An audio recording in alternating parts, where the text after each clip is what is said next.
20 minutes have passed since the 737 took off from Xiamen. The passengers have unfastened their seatbelts, and a young man seated in row 16 stands up with a bouquet of flowers in hand. He walks toward the cockpit, catching the attention of everyone around him. He looks nervous, and some passengers think he might be about to propose to one of the flight attendants. When he reaches the area where the flight attendants are stationed, he tells them that the bouquet is for the pilots. It's China, and the Mid-Autumn Festival is taking place, so it's common to give flowers as a gesture of good luck.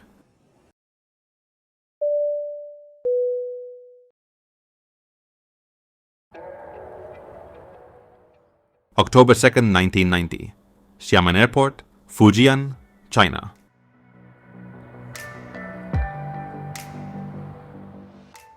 It's just after 6 a.m., and here, Xiamen Airlines Flight 8301 is waiting for all its passengers to board.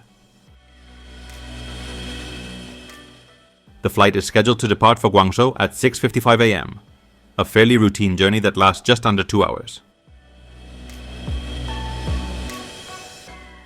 The aircraft is a 737-200 that, although operated by Xiamen Airlines, still carries the livery of the CAAC, or Civil Aviation Administration of China, a common sight at the time. The Boeing 737 is a twin-engine, narrow-body jet airliner designed for short to medium-range flights. Developed and manufactured by the American company Boeing since 1967, the 737 was conceived as a lower-cost, smaller twin-engine derivative of the Boeing 707 and 727. The 737 design began in 1964, with its first flight in 1967, and it entered service on February 10, 1968, with Lufthansa.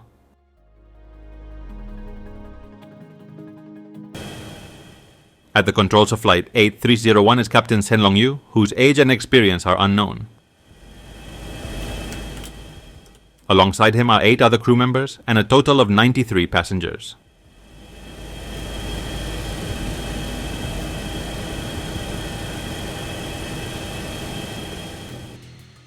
At 6:57 a.m., the 737 began taxiing down the runway at Xiamen Airport.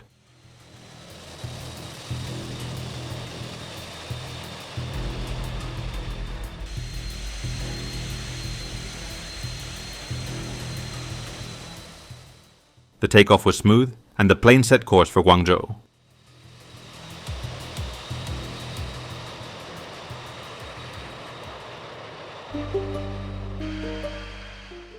"20 minutes after takeoff, the passengers have unfastened their seatbelts, and a young man seated in row 16 stands up with a bouquet of flowers in his hand. He walks toward the cockpit, drawing the attention of those around him. He appears nervous, and some passengers think he might be about to propose to one of the flight attendants. When he reaches the area where the flight attendants are stationed, he tells them that the bouquet is for the pilots. In China, the Mid-Autumn Festival is underway, and it's customary to give flowers as a gesture of good luck. The attendants allow him to enter the cockpit, but once inside he shuts the door, throws the bouquet to the floor, and unbuttons his shirt.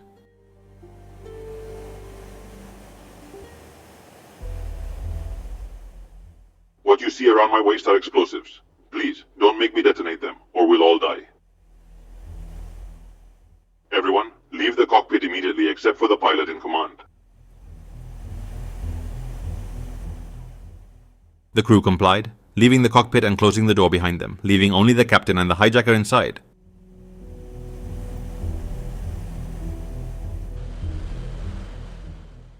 The hijacker turned to the pilot in a threatening tone, demanding that the flight be diverted to Taiwan. Knowing they were equidistant from Taiwan and Guangzhou, the hijacker was confident they could reach Taiwan without any issues. The pilot nodded and continued to fly the plane.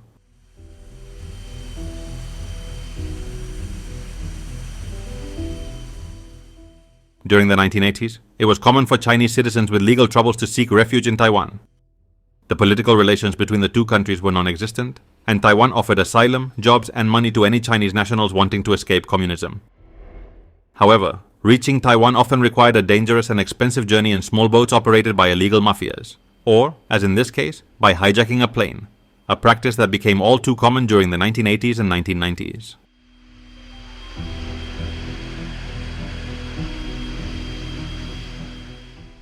The pilot had deceived the hijacker. The airline had a protocol for such situations, and the captain was following it perfectly. He had cut off communications after alerting authorities that Flight 8301 was hijacked, and he had told the hijacker that they were heading for Taiwan. In reality, they had not changed course and were still en route to Guangzhou. At 8:30 a.m., the plane was in a holding pattern over the airport.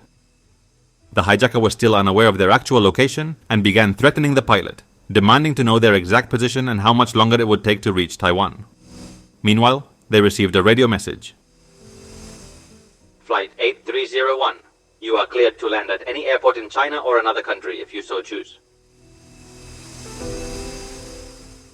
Hearing this, the hijacker calmed down, believing his plan was unfolding perfectly. However, the captain warned him. We don't have enough fuel to reach Taiwan. We'll need to land in Hong Kong.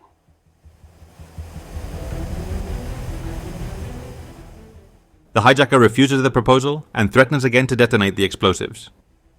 He doesn't realize that what the captain is telling him is completely true. After flying for 90 minutes toward Guangzhou and circling in the air, there isn't enough fuel to make it to Taiwan.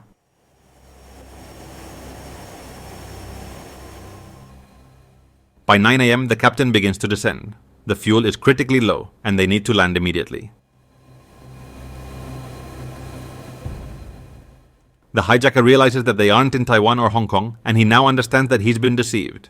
They're actually in Guangzhou. Furious, he starts to struggle with the captain, trying to take control of the plane. The captain resists as best he can, but they're dangerously close to the airport and descending rapidly. They're not even aligned with the runway.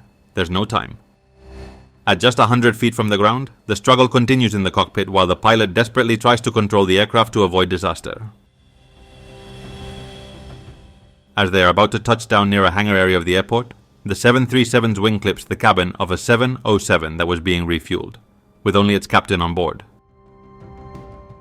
Now completely out of control, Flight 8301's landing gear makes contact with the ground at high speed, and the plane skids across runways and grassy areas. The fight in the cockpit rages on, and the plane fails to stop, eventually crashing into a fully loaded 757 waiting to take off on one of the runways.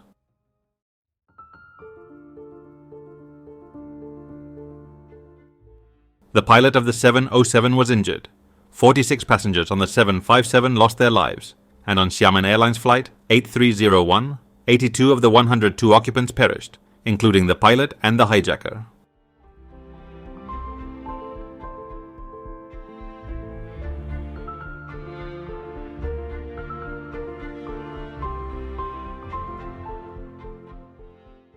What happened? Could this catastrophe have been avoided? The investigation didn't reveal much beyond the identity of the hijacker, a 21-year-old named Jiang. He was a wanted man in China, pursued by authorities for stealing 17,000 yuan, around $3,000 at the time, money that had been entrusted to him by the company he worked for to make several purchases. It was also confirmed that no explosives were found on Jiang's body. It appeared they were fake, a common tactic in hijackings in China during those years. In fact, there are records of attempted hijackings where the threat was nothing more than a bar of soap, with the hijacker trying to convince the pilots it could be detonated.